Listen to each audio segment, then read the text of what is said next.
Assalamualaikum warahmatullahi wabarakatuh. Kembali lagi dengan saya Fidedeati CGP Angkatan 5 Kabupaten Pekalongan. Pada kesempatan kali ini, saya akan memaparkan koneksi antar materi modul 2.3 coaching untuk supervisi akademik. Selamat menyaksikan. Coaching adalah proses kolaborasi yang berfokus pada solusi dengan orientasi hasil dan sistematis.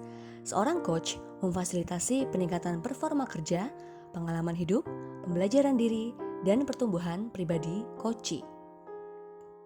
Beberapa paradigma berpikir tentang coaching adalah yang pertama, fokus pada coachee yang akan dikembangkan. Kedua, bersikap terbuka dan ingin tahu. Ketiga, memiliki kesadaran diri yang kuat. Dan yang terakhir adalah mampu melihat peluang dan masa depan. Ada beberapa prinsip coaching yang perlu dipahami sebelum melakukan proses coaching. Yang pertama adalah kemitraan. Coach dan coachee adalah mitra yang setara, sehingga tidak ada yang memiliki kedudukan lebih tinggi. Yang kedua adalah proses kreatif. Proses coaching memungkinkan seorang coachee untuk berpikir, memetakan, dan menggali potensi yang dimiliki, sehingga menghasilkan ide baru.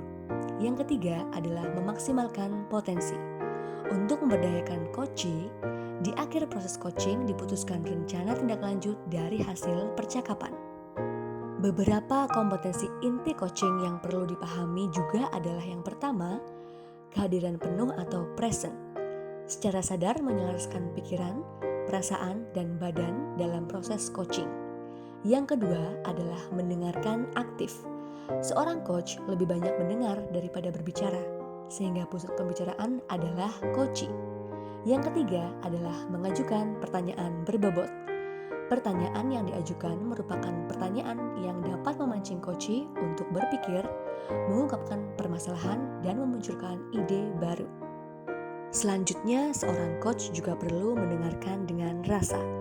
Receive, yang berarti menerima atau mendengarkan semua informasi yang disampaikan coachee.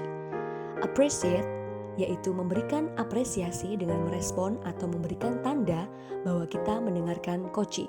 Summarize, saat coachee selesai bercerita, tugas coach selanjutnya adalah merangkum cerita dan memastikan pemahaman dengan coachee sama.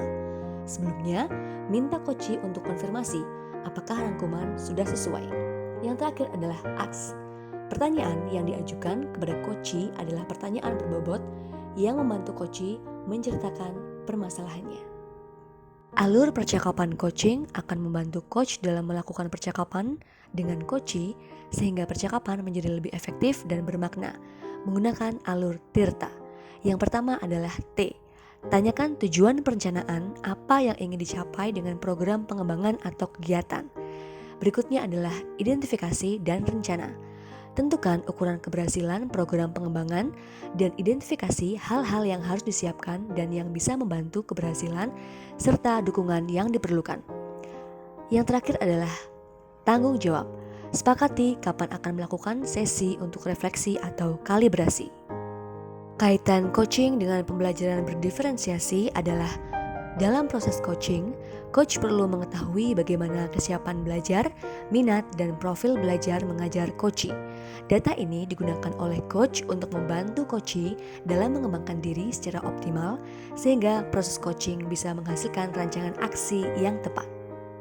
Kaitan coaching dengan pembelajaran sosial emosional adalah dengan memahami dan menerapkan kompetensi sosial dan emosional oleh coach maupun coachee dalam proses coaching, maka akan terjadi pengendalian diri selama sesi coaching dengan baik, serta menimbulkan rasa empati yang akhirnya dapat mengambil keputusan yang benar dan tepat, serta memaksimalkan keputusan pengambilan solusi dari permasalahan yang dihadapi coachee.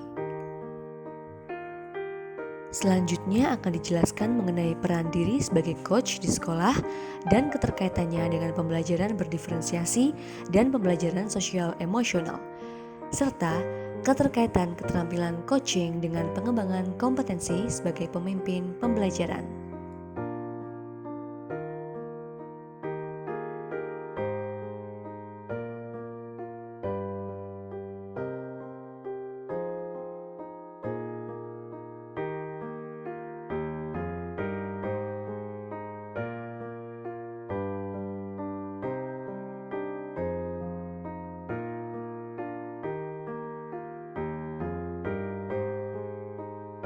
Sekian pemaparan koneksi antar materi modul 2.3 coaching untuk supervisi akademik.